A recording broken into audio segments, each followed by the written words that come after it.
देख रहे हैं व्हाइट पेपर और व्हाइट पेपर में आज हम चर्चा करेंगे किसान आंदोलन को लेकर। उससे भी बड़ी बात आपको बताते चले कि राहुल गांधी की तरफ से एक बड़ा बयान जारी किया गया है कि किस तरह से अगर सत्ता में आते हैं तो गारंटी देते हैं कि एमएसपी को यहां पर लागू कर देंगे। इस वक्त की बड़ी अपडेट आपके सामने रखेंगे, जहां पर आप देखिए किस तरह से एमएसपी को लेकर किसानों का आंदोलन लगातार जारी है। लेकिन उस बीच में राहुल गांधी का एक बड़ा बयान सामने आ जाता है, जिसमें वो किसानों को कहीं ना कहीं बरगलाने की कोशिश जरूर कर रहे हैं। लेकिन अब देखना ही होगा कि किस तरह से ये एमएसपी को यहाँ पर लागू करेंगे। कांग्रेस सत्ता में आती है तो यहाँ एमएसपी का जो कानून है वो लाएगी, और साथ ही साथ बताते चले कि अब यहाँ पर एमएसपी को किस तरह से लागू किया जाएगा, ये बड़ी बात रहेगी। क्योंकि दिल्ली के अंदर आप देखिए किस तरह से माहौल जो है वो बना हुआ है। लगातार इंटरनेट को बंद करने की कोशिश की गई, कुछ जगहों के अंदर यहाँ पर पूरी सुविधा को बंद कर दिया गया, ठप कर दिया गया। सिंघू बॉर्डर की तरफ बढ़ने की कोशिश यहाँ पर किसान कर रहे थे। लेकिन आज बात होगी कि आखिर किन किन बॉर्डर से यहाँ पर किसान जो वो एंटर कर सकते हैं दिल्ली के अंदर, क्योंकि लगातार सारे बॉर्डर्स को सील करने की बात तो कही गई थी। लेकिन इस बीच में जब राहुल गांधी का एक बड़ा बयान सामने आता है, जिसमें वो कहते हैं कि एमएसपी को लागू कर दिया जाएगा, इस कानून को ला दिया जाएगा अगर कांग्रेस सत्ता में आती है। उसके साथ ही अगर हम स्वामीनाथन आयोग की बात करें तो किस तरह से ये पूरी रिपोर्ट रखी गई थी, इस पर चर्चा करना बहुत जरूरी है। क्योंकि कई सरकारें आई हैं और कई चली गई जिन्होंने इस पर काम किया। लेकिन उस बीच में अब अगर कांग्रेस पार्टी आती है तो किस तरह से रहेगा। सबसे पहले आप देख लीजिए कि किन किन जगहों से बॉर्डर क्रॉस कर सकते हैं किसान और कैसे दिल्ली के अंदर पहुंच सकते हैं। तो आपको दरअसल ये दिखाना बहुत जरूरी है कि कौन कौन से रास्ते उस तरह से यहाँ पर रहेंगे। तो ये आप अपनी टीवी स्क्रीन पर देखेंगे कि किन किन रास्तों से होते हुए यहाँ किसान जो है वो पहुंच सकते हैं। तो आप देखिए सिंघू बॉर्डर है, दिल्ली चंडीगढ़ हाईवे का ये बॉर्डर है जहां से किसान अंदर जा सकते हैं। लौनी बॉर्डर है, दिल्ली गाजियाबाद के साथ लगता है, यहाँ से अंदर जा सकते हैं। टिकरी बॉर्डर है, दिल्ली रोहतक हाईवे से जुड़ता है, इससे अंदर जा सकते हैं। और इस बीच में सीमापुरी बॉर्डर है दिल्ली गाजियाबाद का, जो यहाँ से भी एंट्री जो है वो किसान कर सकते हैं। लेकिन उसके साथ ही रजौकरी जो बॉर्डर है दिल्ली जयपुर हाईवे का, यहाँ से भी एंट्री हो सकती है। बदरपुर बॉर्डर है दिल्ली आगरा हाईवे पर, यहाँ से भी हो सकती है। डीएनडी बॉर्डर है दिल्ली नोएडा का, यहाँ से भी एंट्री हो सकती है। और उसके साथ साथ लिंक रोड बॉर्डर है दिल्ली नोएडा का, यहाँ से भी। गाजीपुर बॉर्डर है दिल्ली मेरठ एक्सप्रेस वे का, यहाँ से भी जो एंट्री है वो देखी जा सकती है। तो सीमापुरी बॉर्डर है दिल्ली गाजियाबाद का, जहां पर आप देखिए एंट्री जो है वो हो सकती है। लेकिन फिलहाल हर एक जगह पर पैनी नजर रखी गई है, रैपिड एक्शन फोर्सेस को लगाया गया है। लेकिन उस बीच में बड़ी बात यह भी कही गई है कि ज्यादातर बल का प्रयोग ना करें, बातचीत से इस पूरे मसले को सुलझाने की कोशिश हो। लेकिन इस बीच में ये समझना बहुत जरूरी है कि आखिर स्वामीनाथन की जो रिपोर्ट थी उसके अंदर था क्या और किस तरह से वो रिपोर्ट जो है वो सामने रखी गई थी।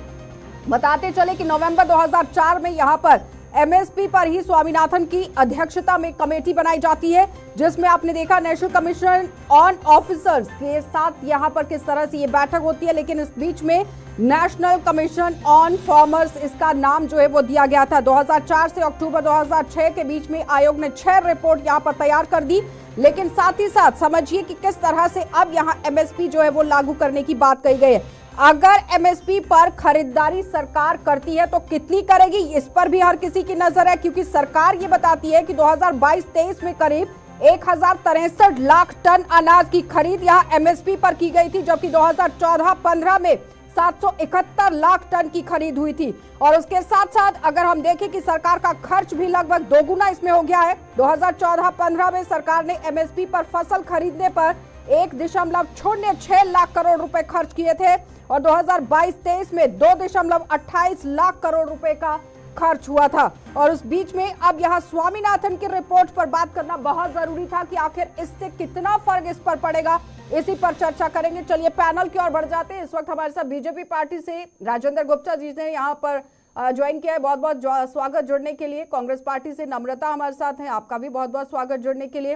वीरेंद्र सिंह हमारे साथ पीडीपी पार्टी से हैं, आपका भी स्वागत। और उनके साथ साथ किसान नेता भी हमारे साथ जुड़े हुए हैं, आपका भी बहुत बहुत स्वागत जुड़ने के लिए। तो फिलहाल आपको बताते चले कि लगातार आप देखिए किसानों को लेकर ही आंदोलन जो है वो चल रहा है। लेकिन इस बीच में किस तरह से ये पूरा आंदोलन जो है वो आप देख रहे हैं। किसान नेता के पास ही मैं चलूंगी।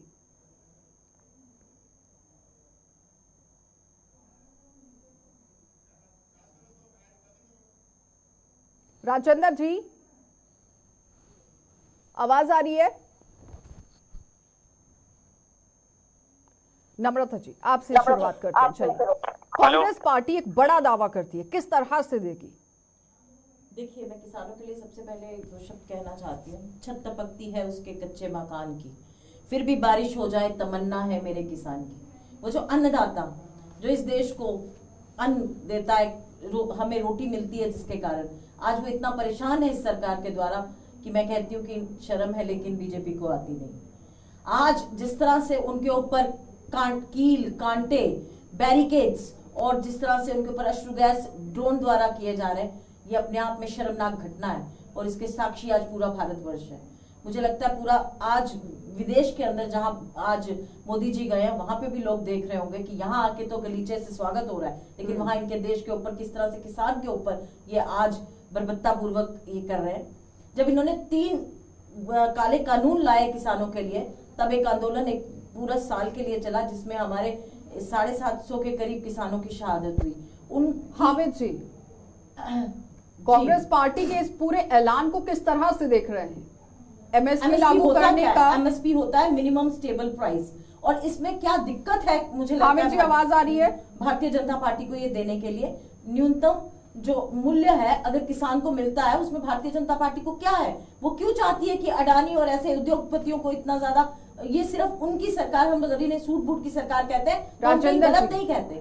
हमारा जो दावा है वो इसीलिए है कि आज अडानी के गोदामों को भरने के लिए आज ये एमएसपी फिक्स नहीं कर रहे हैं, और किसानों की जो मांगे हैं बहुत जायज मांगे हैं, जो 12 मांगे हैं कि एमएसपी फिक्स किया जाए, किसान और मजदूरों का कर्जा माफ किया जाए, जी मेरी आवाज आ रही है आप तक? मरने वालों को मुआवजा दिया जाए, किसान और मजदूरों को पेंशन दी जाए, 200 दिनों की गारंटी का रोजगार दिया जाए, खराब बीज और पेस्टिसाइड जो देती है कंपनीज, उन पे कार्रवाई की जाए, मिर्च मसाला जो है उसको राष्ट्रीय स्तर पे आयोग बनाया जाए। मेरी आवाज शायद विश्व व्यापार संगठन से दूरी बनाए सरकार।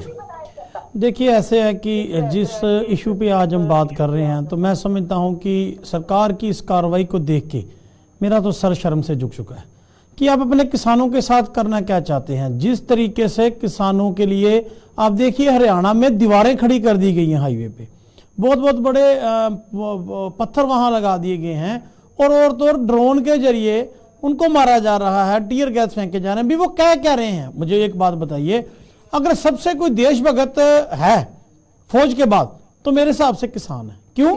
क्योंकि वो किसान है, क्योंकि धरती से अन्न पैदा करते हैं और हम और आप लोग बैठ के उस अन्न को खाते हैं। वो क्या रहे हैं? एमएसपी मांगना कौन सा गुनाह हो गया? मुझे एक बात बताइए, अपनी बात रखना ही गुनाह बन गया इस देश में। अब बीजेपी से हम पूछना चाहते हैं, इनको क्या खतरा है कि अगर किसान दिल्ली में आ जाएगा तो क्या ले जाएगा इनका वहां से? मुझे बताइए, अपनी बात करने पर रोक लग चुकी है। हामिद जी, आवाज आ रही है? आवाज आ रही है। मैं आपका शुक्रिया अदा करना चाहता हूं। पहले आपने ये किसानों का इशू कश्मीर में भी उठाया, इस चैनल पर उठाया। तो बात यह है कि स्वामीनाथन कमीशन की बात हो रही है, वो एमएसपी के बारे में, जो ऑलरेडी इन्होंने बीजेपी वालों ने अपने मैनिफेस्टो में 2008 में रखा था।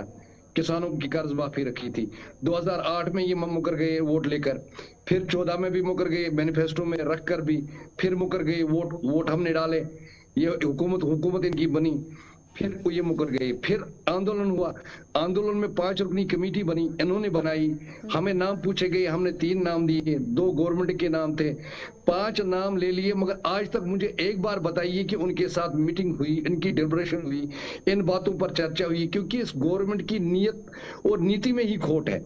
ये किसानों के तई बिल्कुल अपना फर्ज नहीं निभाएंगे। ये वोट बैंक पॉलिटिक्स है और कुछ नहीं है। हम कांग्रेस के बयान पर या किसी और के बयान पर नहीं जाना चाहते, क्योंकि किसान अलग चीज है। जो अभी एक भाई ने कहा कि फौज के बाद अगर कोई मुल्क से प्यार करता है वो किसान है, क्योंकि जब किसान खेत में अपना खून बहाता है, तब जाकर बॉर्डर पर वो जवान हमारे सरकार तो कह चुकी है ना हामिद जी कि बैठकर चर्चा हो सकती है। चंडीगढ़ के अंदर जब बैठक हुई है, किसान उठकर चले गए हैं, उन्होंने कहा बैठकर बात हो सकती है, बैठकर मसले का हल हो सकता है। 2020-21 में जो आंदोलन हुआ, आंदोलन में लिख कर दिया इन्होंने कि डिलिब्रेशन होगी, एमएसपी पर बात होगी, बाकी चीजों पर बात होगी। आज 24 से 2 साल इन्होंने मीटिंग क्यों नहीं बुलाई?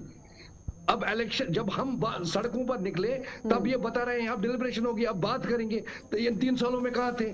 जब लेकिन हामिद जी स्वामीनाथन की रिपोर्ट को लेकर ही बात हो रही है ना। 2022-23 का जो डाटा सामने रखा गया सरकार की तरफ से, क्या उसे आप सही नहीं मानते हैं? जिसमें वो कह रहे हैं कि करीब 1063 लाख टन अनाज की जो खरीद है वो एमएसपी पर की गई थी।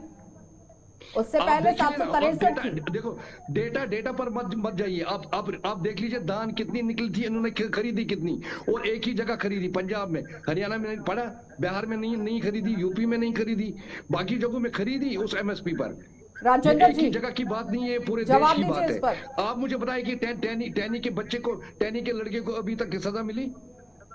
राजेंद्र जी, 724 किसान जो शहीद हो गए, उनको कंपनसेशन मिला? क्या एमएसपी के दावे जो करते इन्होंने मैनिफेस्टो में लिखा था, आज तक इन्होंने लागू किया? ये राजेंद्र जी की आवाज जरा देख लीजिए। इन्होंने लिखा राजेंद्र था, जी, किया? आवाज आ रही है आपको, जवाब दीजिए इस पर। जी मुझे आ रही है आवाज। भाई साहब थोड़ा सा इनका वॉल्यूम कम करेंगे तो फिर मैं बोल पाऊंगा जी। हाँ नमस्कार जी। जवाब दीजिए राजेंद्र जी। मेरा मानना यह है कि स्वामीनाथन का जो कमीशन बना वो 2004 में बना, 2005 में उसने एक अपनी रिपोर्ट सबमिट कर दी। मैं कह रहा हूं कि आज हमारी जो अपोजिशन पार्टीज हैं उनको वो उसके बाद 10 साल सत्ता में ठीक है। रहे, तो मैं कह रहा हूं चलिए कि तो जो सीधा आपको उन्होंने ये बनाया था चलेंगे वो कि सारे पीएम का आके सारा। क्या कुछ कह रहे हैं, क्योंकि पीएम संबोधन कर रहे हैं, किस तरह से वो पूरा कार्यक्रम है वो दिखा देते हैं, क्योंकि अबू धाबी के अंदर है, मंदिर का उद्घाटन वहां पर चल रहा है। क्या कुछ कह रहे हैं वो जरा देख लीजिए। सपना जुड़ा हुआ है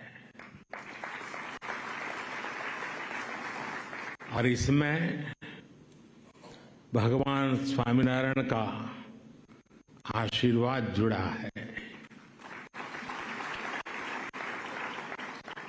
आज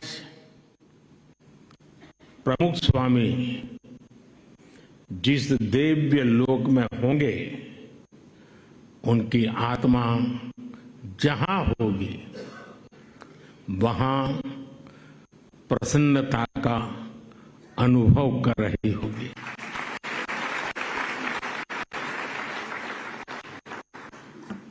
पूज्य प्रमुख स्वामी के साथ मेरा नाता एक प्रकार से पिता पुत्र का नाता रहा।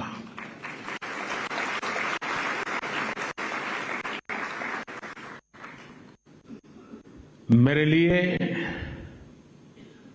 एक पितृतुल्य भाव से जीवन के एक लंबे कालखंड तक उनका सानिध्य मिलता रहा, उनके आशीर्वाद मिलते रहे। और शायद कुछ लोगों को सुनकर आश्चर्य होगा कि मैं सीएम था तब भी, पीएम था तब भी, अगर कोई चीज उनको पसंद नहीं आती थी तो मुझे स्पष्ट शब्दों में मार्गदर्शन करते थे।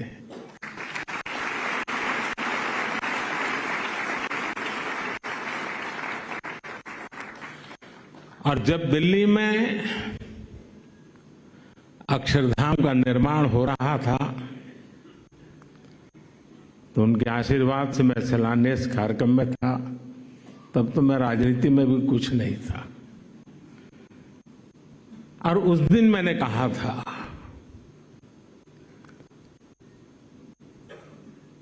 कि गुरु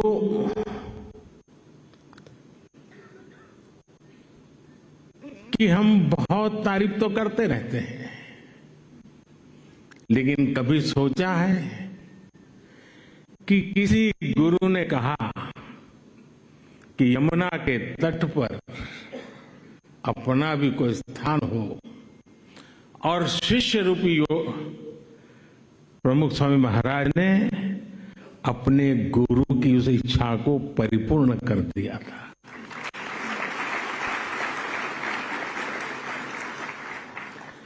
आज मैं भी उसी एक शिष्य भाव से यहां आपके सामने उपस्थित हूं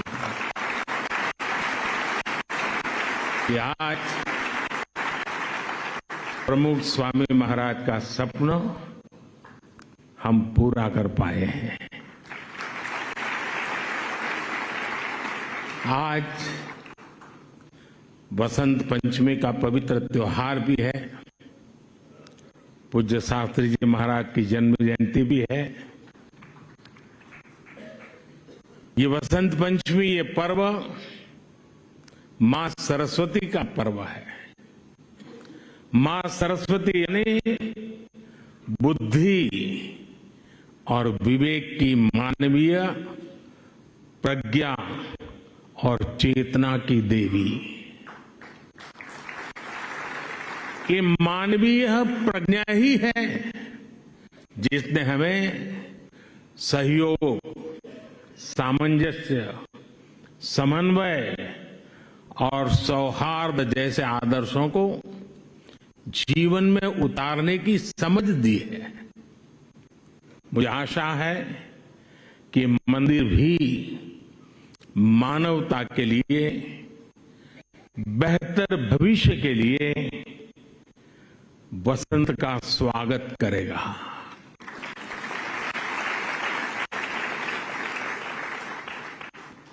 ये मंदिर पूरी दुनिया के लिए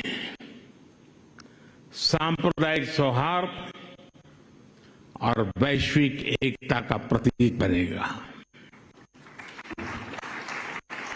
भाइयों और बहनों, UAE minister of tolerance excellency Sheikh Nahyan Al Mubarak यहां विशेष तौर पर उपस्थित है और उन्होंने भाव भी जो व्यक्त किए, जो बातें हमारे सामने रखी, वह हमारे उन सपनों को मजबूत करने का उनके शब्दों में उन्होंने वर्णन किया है। मैं उनका आभारी हूं। तो इस मंदिर के निर्माण में यूएई की सरकार की जो भूमिका रही, तारीफ की जाए उतनी कम है।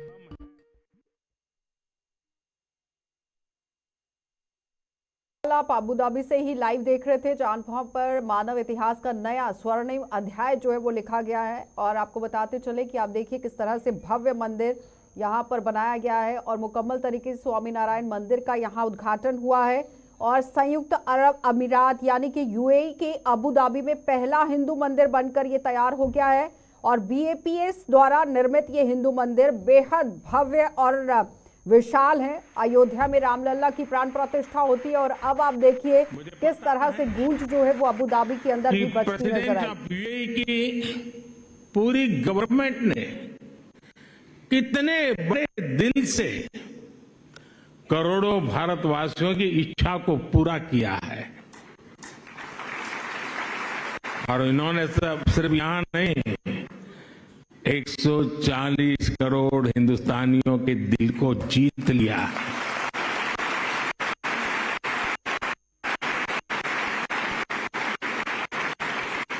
मैं इस मंदिर के विचार से लेकर एक प्रकार से प्रमुख स्वामी जी के करके स्वप्न बाद में विचार में परिवर्तित हुआ। यानी विचार से लेकर इसके साकार होने तक पूरी यात्रा में इससे जुड़ा रहा हूं, ये मेरा सबसे बड़ा सौभाग्य है। और इसलिए मैं जानता हूं कि हिज हाइनेस शेख मोहम्मद बिन जायद की उदारता के लिए धन्यवाद ये शब्द भी बहुत छोटा लगता है। इतना बड़ा उन्होंने काम किया।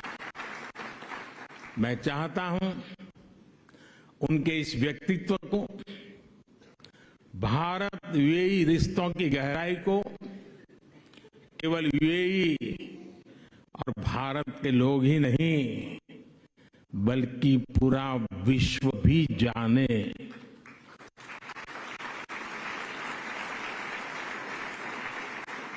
मुझे याद है जब मैं 2015 में यूएई में यहां आया था और तब मैंने हिज हाइनेस शेख मोहम्मद से इस मंदिर के विचार पर चर्चा की थी। मैंने भारत के लोगों की इच्छा उनके सामने रखी तो उन्होंने पलक झपकते ही उसी पल मेरे प्रस्ताव के लिए हां कर दिया। उन्होंने मंदिर के लिए बहुत कम समय में इतनी बड़ी जमीन भी उपलब्ध करवाई। यही नहीं, मंदिर से जुड़े एक और विषय का समाधान किया। मैं साल 2018 में जब दोबारा यूएई आया था, यहाँ संतों ने मुझे, जिसका ब्रह्मविहारी स्वामी जी ने अभी वर्णन किया, मंदिर के 2 मॉडल दिखाए। एक मॉडल भारत की प्राचीन वैदिक शैली पर आधारित भव्य मंदिर का था, जो हम देख रहे हैं। दूसरा एक सामान्य सा मॉडल था, जिसमें बाहर से कोई हिंदू धार्मिक चिन्ह नहीं थे।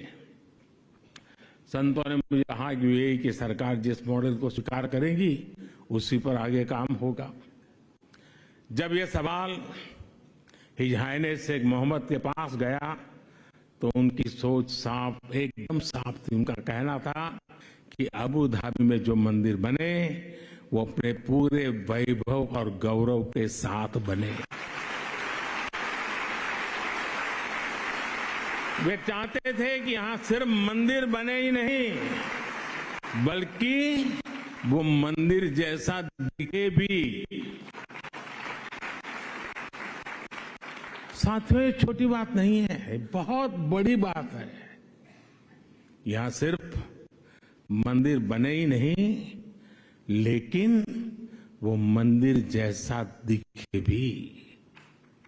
भारत से बंधुत्व की ये भावना वाकई हमारी बहुत बड़ी पूंजी है। हम इस मंदिर के में जो भव्यता दिख रही है, उसमें हिज हाइनेस शेख मोहम्मद की विशाल सोच की भी झलक है। अब तक जो यूएई बुर्ज खलीफा, फ्यूचर म्यूजियम, शेख जायद मस्जिद और दूसरी हाईटेक बिल्डिंग के लिए जाना जाता था, अब उसकी पहचान में एक और सांस्कृतिक अध्याय जुड़ गया।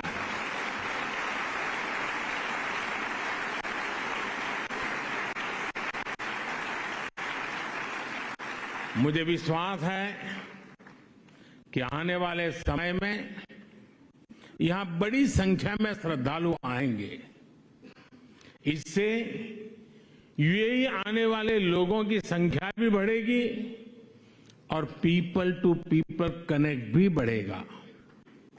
मैं पूरे भारत और विश्व भर में रहने वाले करोड़ों भारतवासियों की ओर से president his highness Sheikh Mohammed को और यूएई सरकार को